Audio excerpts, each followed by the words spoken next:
Good evening. Thank you all for being here tonight. My name is Beandrea. I'm a film programmer here at UCLA Film and Television Archive, and welcome to the Billy Wilder Theater here at the Hammer. I'm curious, how many of you, is this your first time here in this theater? Wonderful. Okay, we love to see newcomers. Welcome. And welcome as well to those of you who've been with us before. Just to get started, I'd like to make some announcements and do some thank yous. This free screening, along with all of our other year-round public programming, is made possible by the generosity of an anonymous donor and our partners here at the Hammer Museum, so we thank them, as well as the community partners for this Beyond Barbie series that this film program tonight is part of.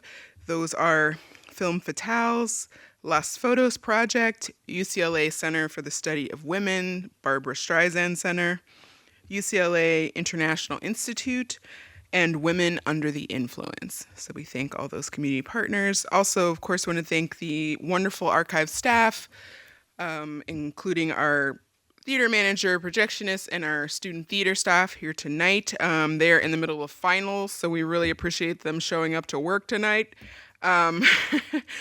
Also, just a house note, you're welcome to take photos and videos before and after the films, but we would ask you to refrain during the films. Please also silence and put away your phones and other devices that emit light. Even if you think we can't see your phone, we can. And if you'd like to share about your experience tonight, you can tag us UCLA FTV Archive at UCLA FTV Archive on social media. You're also welcome to leave a review on Letterboxd and say that you saw these films here. And we also have a newsletter that you can sign up for at cinema.ucla.edu. We've got a lot of great programming coming up this summer. And next weekend starts our big Iranian cinema celebration of Iranian cinema. So all of that you can find out about at our website and on our Instagram. So tonight I would like to welcome you to this wonderful screening of the Claudia Kishi Club, which is up first, directed by Sue Ding, followed by We Are the Radical Monarchs from director Linda Goldstein Knowlton. And I'm going to read Sue's bio because she is here, thankfully, to introduce the film. Beyond Barbie is rooted in the idea that cinema has too often flattened girlhood into stories of longing for male approval. This series seeks to challenge that, spotlighting films from directors around the world that center a girl's inner life, curiosity, and evolving sense of self. And this definitely describes both Sue and Linda's films tonight. So the Claudia Kishi Club, it's showing on digital. You can see it on Netflix at home, but you've probably never seen it on the big screen, as Sue will talk about. And Sue is a Los Angeles-based filmmaker and visual artist whose work explores race, gender, and diaspora through visual culture and place-based storytelling.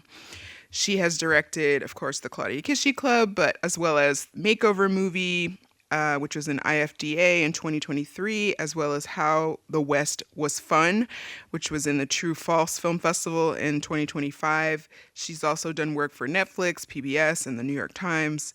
She is a recipient of an Emmy and Edward R. Murrow Award. She was named one of Filmmakers Magazine's 25 New Faces of Independent Film in 2023. She holds degrees from Brown and MIT and also works as a freelance director, editor, and nonfiction film consultant. Welcome, Sue.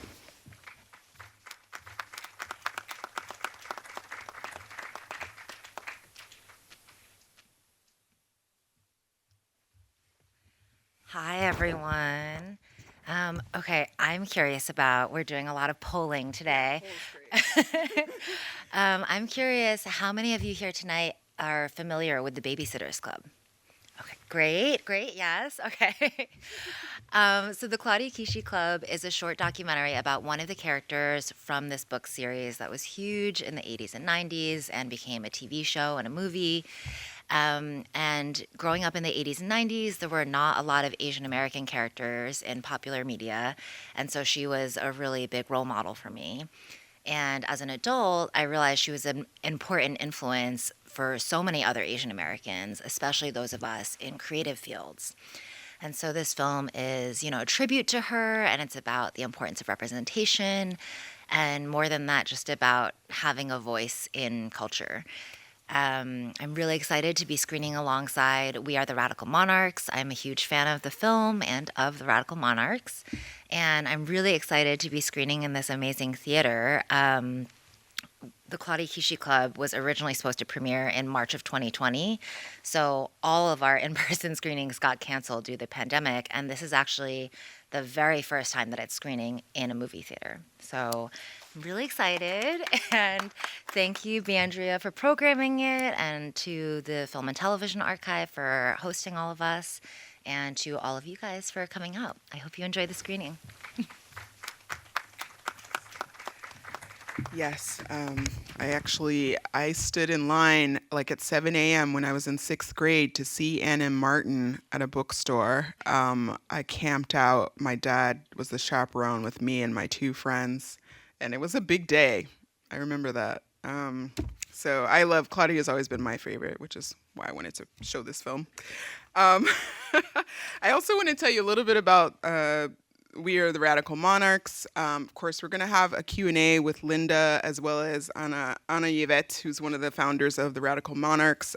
Grace Lee is ill, so she won't be able to make it tonight, but we're going to have a great panel with the three of us after Radical Monarchs. So I'll tell you a little bit about that because it'll screen directly after Claudia Kishi Club.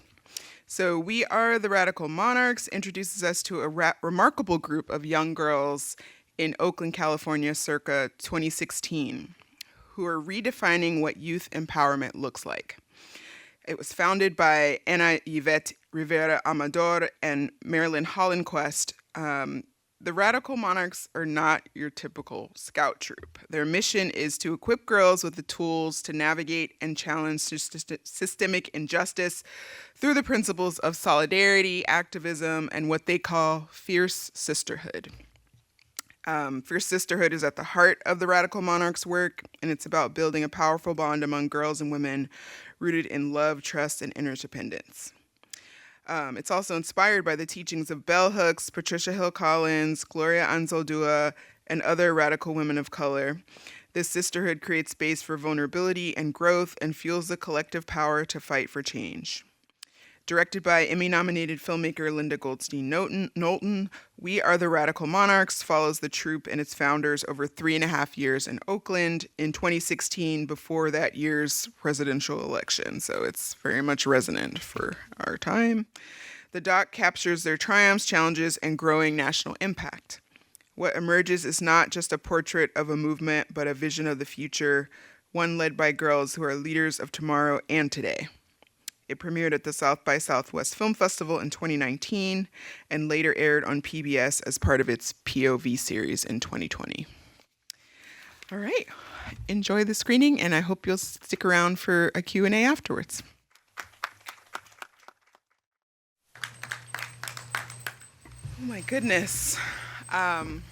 Well, I'm really excited to speak with the filmmakers and the subjects of this wonderful documentary. I'm going to just give you a little bit of information about them and then welcome them up to the stage. First up, we have Anayvette Rivera Amador, who is the co-founder and CEO of Programs and Communications for the Radical Monarchs. San Francisco native and child of Central American immigrants, she holds degrees from UCLA and San Francisco State in ethnic studies. For more than 15 years, she has developed and managed programs focused on empowerment for safety, youth, families, and their adult allies. She lives and loves in Northern California. And I also want to welcome Linda Knowlton Goldstein. Linda is an Emmy-nominated filmmaker working across documentary, scripted features, and television.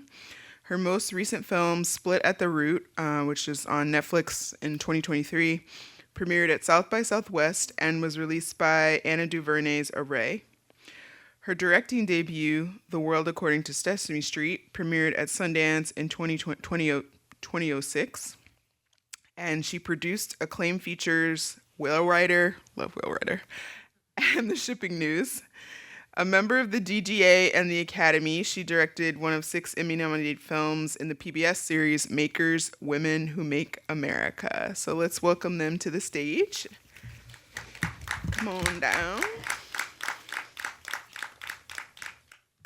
Welcome, Anayvette and Linda. Thank you so much for being here. It's really a pleasure. I don't know if you remember this, but I actually was at the premiere of this film at South by. It was in 2017? 2019. Okay. Mm-hmm. Yeah, I remember I asked a question in the Q&A about ageism because on that first watch, what really stayed with me was the girls interviewing the new troop leaders.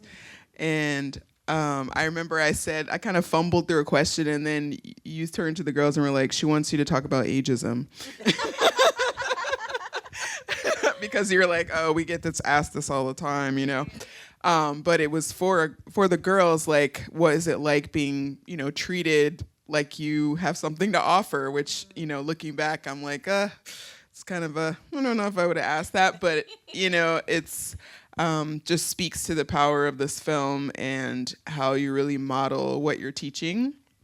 I wonder if you could just update us. Like, it's been almost a decade since you were shooting the film, and the film resonates now in some really disturbing ways, but also some powerful ways.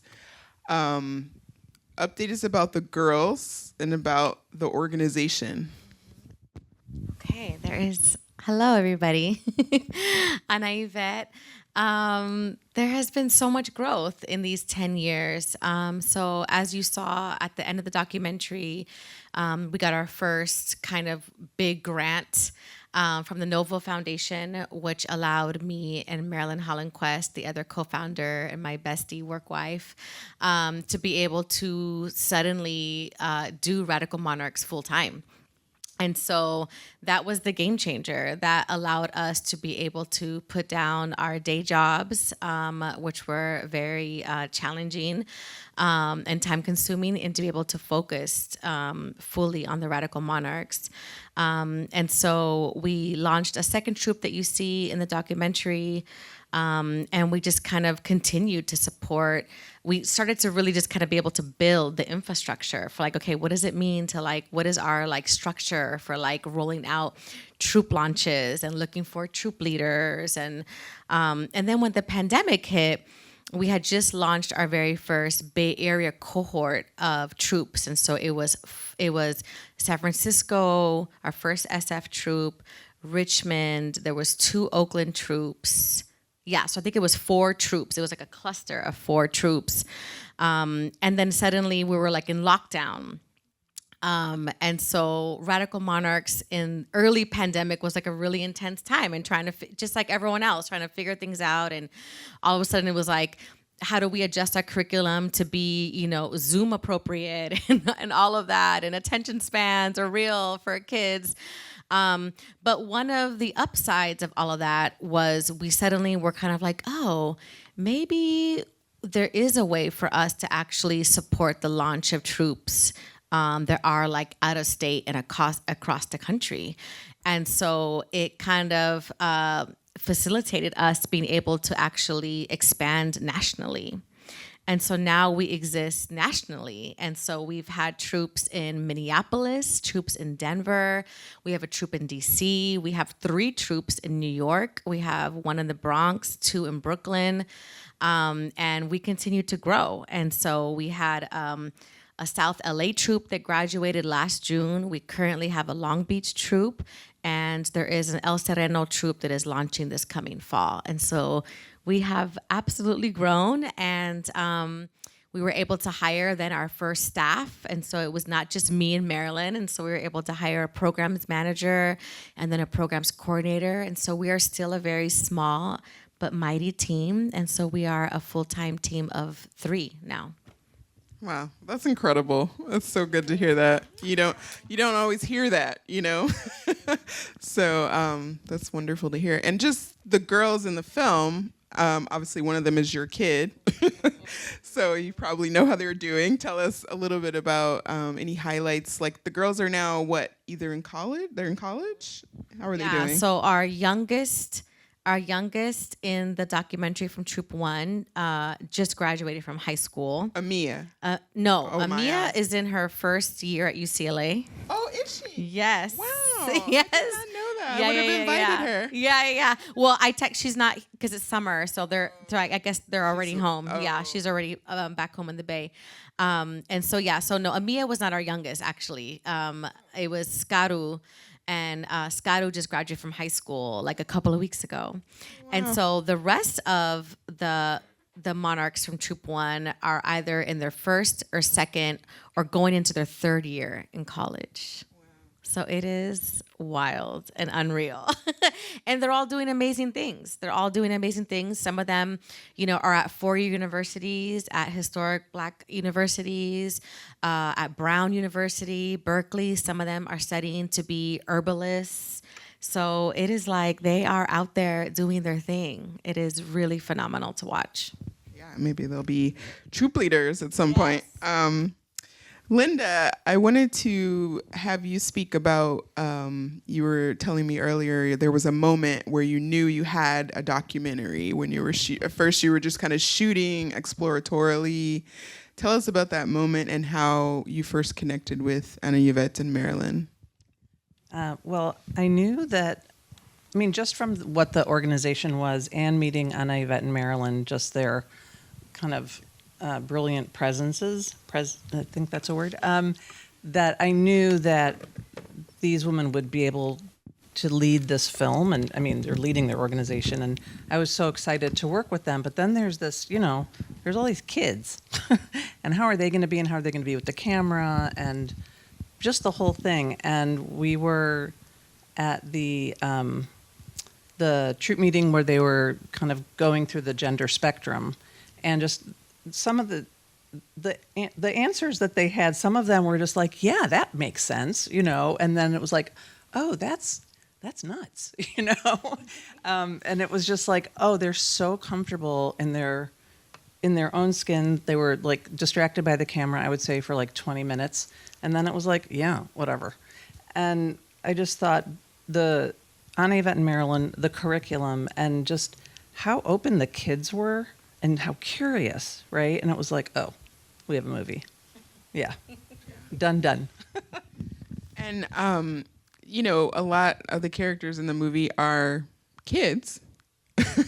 So I wonder if you could talk about your approach to shooting young people and what kind of conversations did you have both with, the adults in their lives and with them around shooting? Yeah, absolutely. That was either I think it was the third film that I've made with young kids. I can't remember. So the way I approach it with both groups, adult, parent or caregivers and the kids, is they have the power, they have the agency. So if there's something that's making them feel uncomfortable, they'll tell me to stop the camera. Like, they have the power to do that.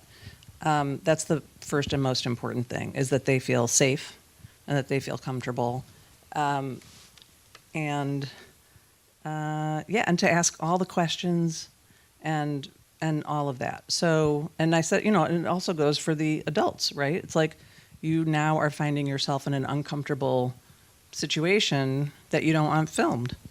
So you let me know, we turn off the camera. So that's basically, where it starts. And the first documentary that I did was about Sesame Street and their work around the world. And the thing that I always say is that, well, I was trusted with Sesame Street, like with this kind of, immense brand, and worked with a lot of kids all around the world, and it all went great. So, like, you can trust me. Sesame Street trusted me. You can trust me. Yeah. Absolutely. I wonder if you could talk about. I was thinking about that scene where you were talking. There was a number of scenes where you got pushback both from like conservatives and sort of online trolls and stuff like that. And these ideas that have now been distorted and maligned around diversity inclusion, quite. I'm sad to say, I would say successfully, right? Like DEI is almost like a bad word. But the way that the film talks about it as through the curriculum, it's really refreshing because it's like, oh yeah, it's not bad. I mean, we know that, right? But we're all influenced by these conversations. And so I wonder if you could talk about what are the resonances of the film now, like when you think about, I know you haven't seen the film in a while before tonight, right? So like what are some of the resonances or the echoes that stand out for you in terms of what it was like when you were both shooting the film and when it was coming out, and then like what life is like now here? I think it's a lot of the same, you know? And so I think that we all, as I think a lot of us know, right, like history repeats itself and it repeats itself until we like learn the lesson. And I think that we as a society or as a whole, like just have not learned the lesson. And so we keep coming up against the very same things.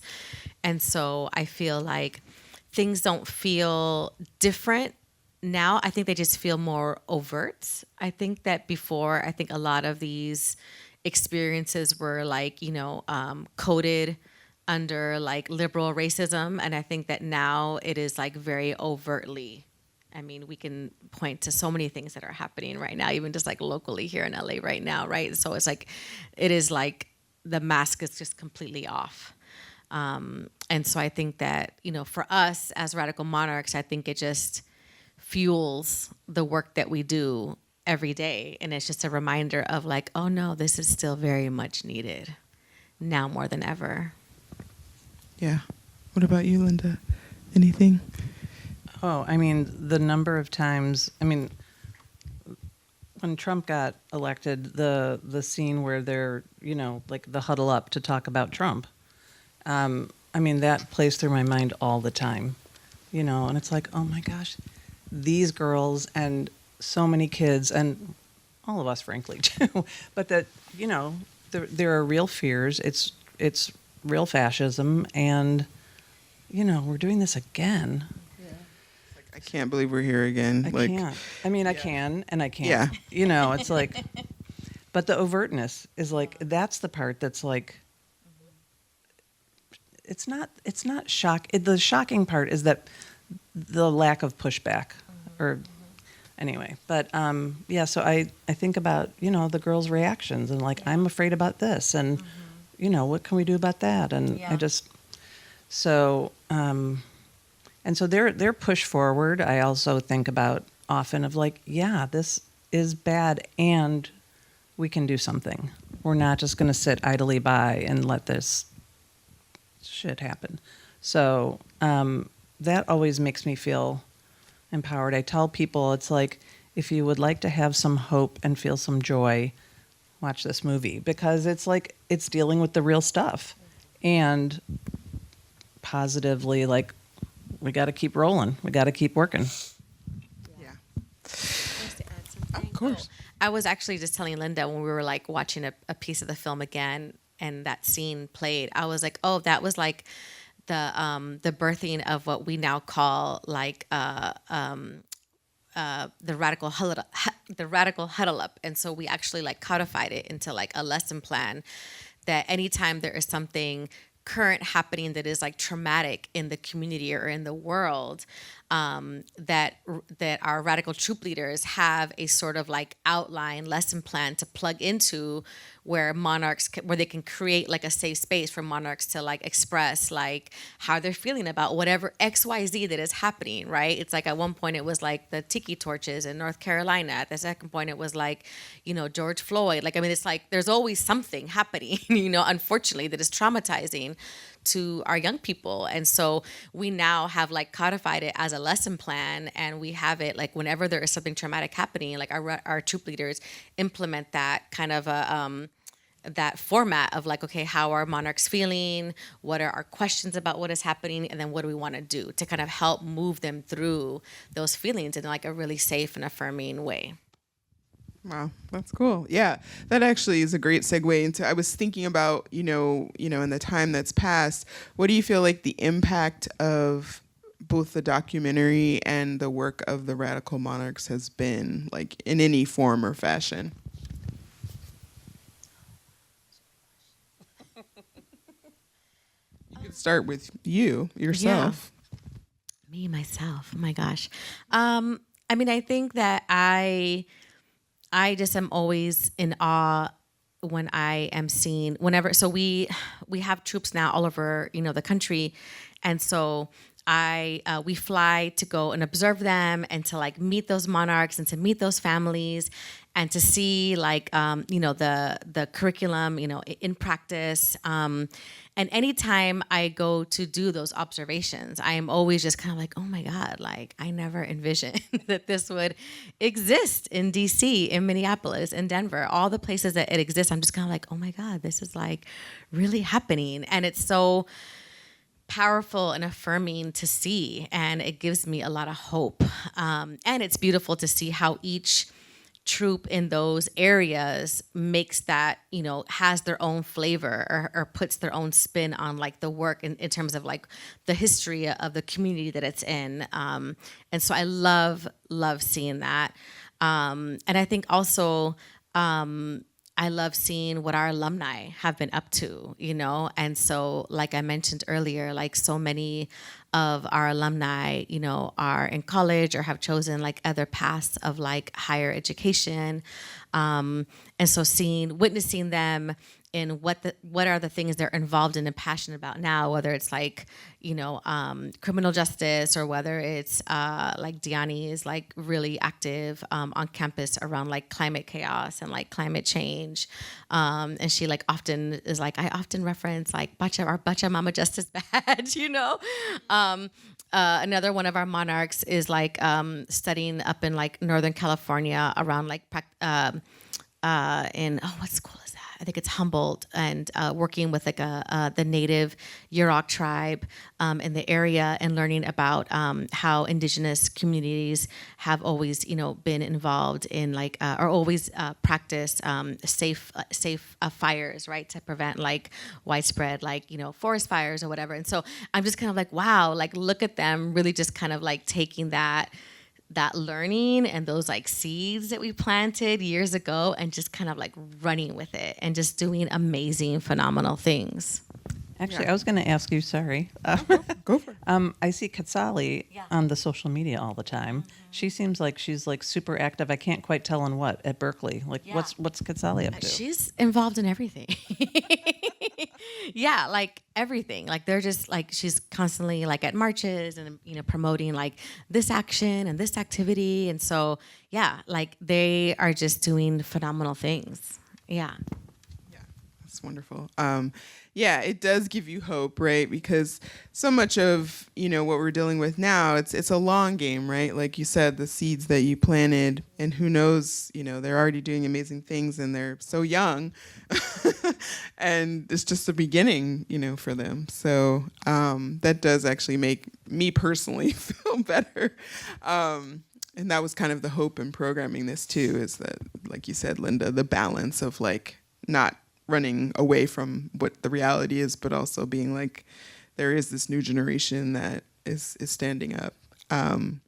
Do you have anything to say about like, what you've noticed? How has the making that documentary impacted you and or, you professionally, or do you have any stories about how people have told you what the film meant to you? Yeah, you. Oh yeah. When we would take the film around, all ages, women of color would be like, I needed that. I wanted that. I was like, yes, come talk to Anayvette. But just this, the obvious need and desire and connection, in this way. yeah, people really, really responded positively. And some of us white folks, you know, it's just very much of like, oh, I have a lot to learn. You know, I was like, yeah, we do. I mean, I learned how to talk about the gender spectrum to my daughter. I was like, thank you. Yeah, I just feel like that there's so much, it's just so rich and powerful seeing girls and women like make shit happen emotionally, and also fun ways. Like that, the fact that it was never, I mean, you know, never thought there was indoctrination happening, but like, you know, like all the fun stuff that you guys did, it was like, right, they're kids. And like, you two knew that better than anybody. And it's like, yeah, there's fun. Yeah. I'm going to get ready to open it up for audience questions if anybody has it, so you can start thinking of that. And I'll just ask one more question to give you a little bit of a time. What are you working on now? And how can people, if they want to support what you're doing, how can they support you? Oh, me? Both of you. Oh, okay. Well, I'm not going to speak for Anayvette, but I'm going to kick off Anayvette to talk about, because we have some cards to hand out. Yes. Okay. I'll start off.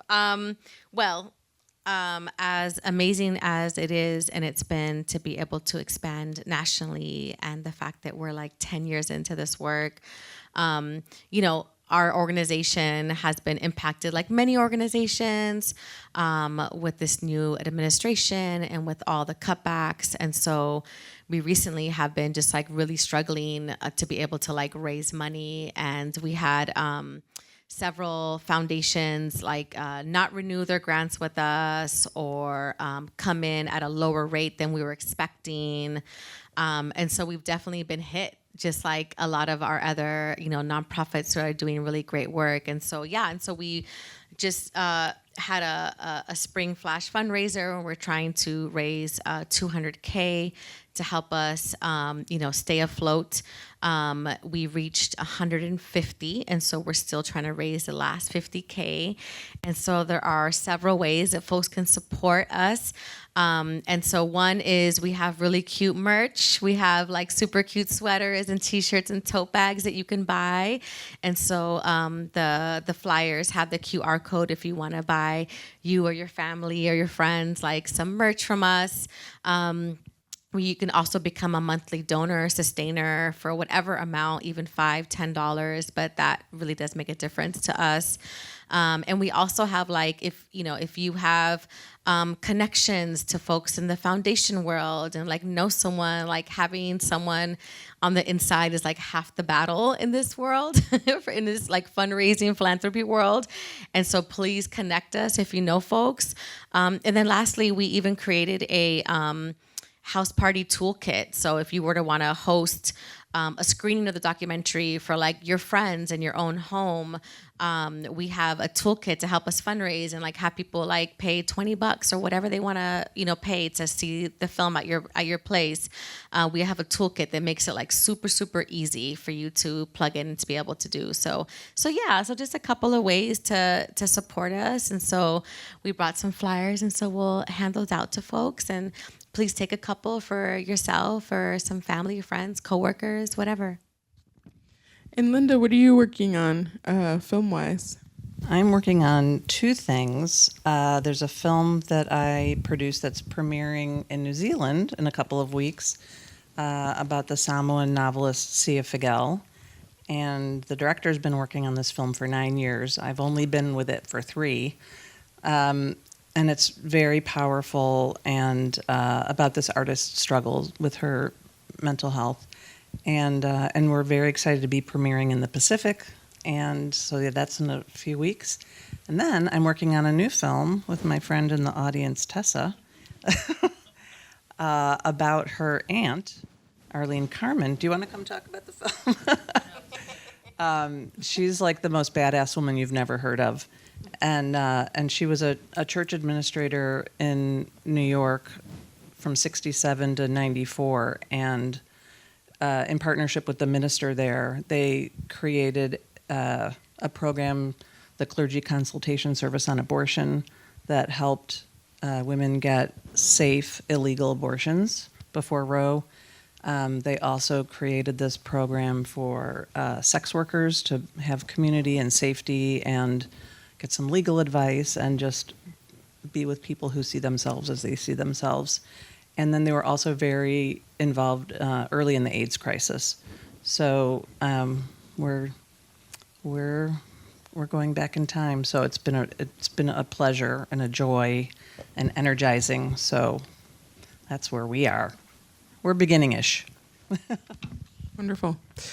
Okay, someone's going to bring you a mic. If you have a question, please raise your hand and keep it up so they can see where to go. There's a question over here.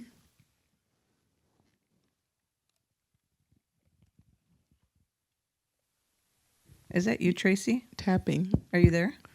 We're actually also working with Tracy on a scripted series based on We Are the Radical Monarchs. Oh, wonderful. Look That's a good update. It's all. This is the kind of television I would like to watch, actually. Yeah. Okay, go ahead. Hi. First of all, as a brown girl born and raised in East Oakland, I wish you guys were around in the 90s. That would have been amazing. But I do have a question. I'm curious about like the application selection process for the girls. What does that look like? Yeah. So every fall we do kind of a roll call to see what community, what area wants to launch the next Radical Monarch troop. And so folks first apply to launch a troop in their area and to be troop leaders. Once we have the troop leaders, we onboard them, background check them, and then they start to recruit for their monarchs. And so we help boost the recruitment for applications on our social media, so on our Facebook, on our Twitter, on our Instagram. And then they do their own recruitment and outreach in their own community where they're going to be launching a troop. And so that has looked several different ways. It's looked like, them tabling at schools or going to community events. And then there's an application that families fill out that's online. And then once families fill out the application, there's like a little part for the monarch themselves to write, like why they want to be a monarch, because we want to hear from the kid themselves. And then we also want to hear from the families. And then there is a 15-minute little family interview that the troop leaders do with the families and the monarch that is applying to be. And then they're admitted.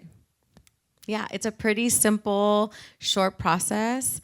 And then that troop, it is a year of a lead up, and then that troop will launch the following fall because we use that whole year to onboard and train and recruit the troop leaders and then the monarchs and then the monarch family interviews, and then it's prepping them for the first badge unit, and then they start the next fall.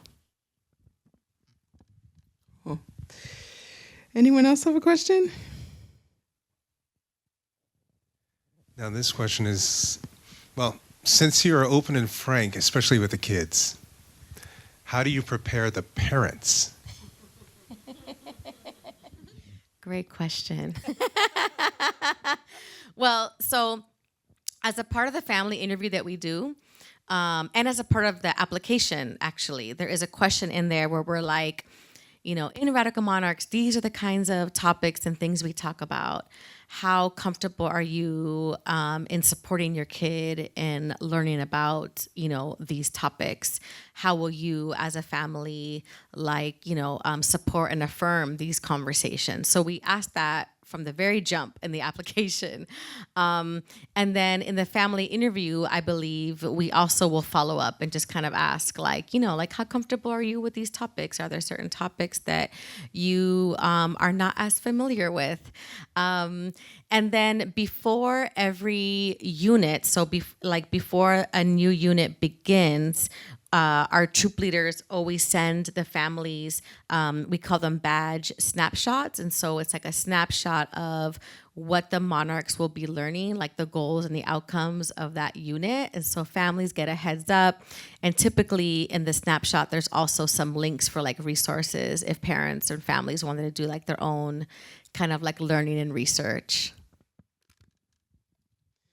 Yeah. The hard way. Yes, we learned that the hard way. So many lessons. Yeah. Some of the parents, once their children came home talking about the curriculum, they weren't happy.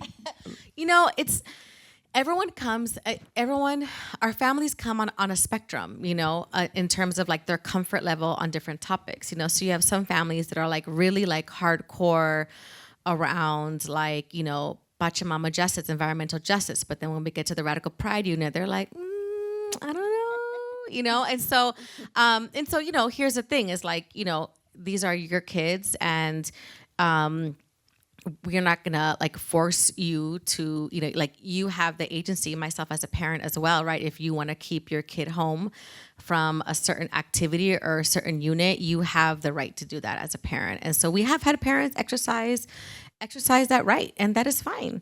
And we're just gonna keep doing what we're doing. And you know, the kids will learn some way or another because this is the world that we live in. True indeed. Awesome. Well, I think that's a good place to leave it. And thank you so much. I'm really glad that we were able to show this, and wish you continued success with fundraising and building out the program. Yeah. Thank you And so with much. your project Thank you as so much well, for Linda. coming. Thank you for programming us. Yes, My yes. And please grab a flyer. We're gonna. Yes. Don't leave without a flyer, please. Yeah. Thank you so much for coming.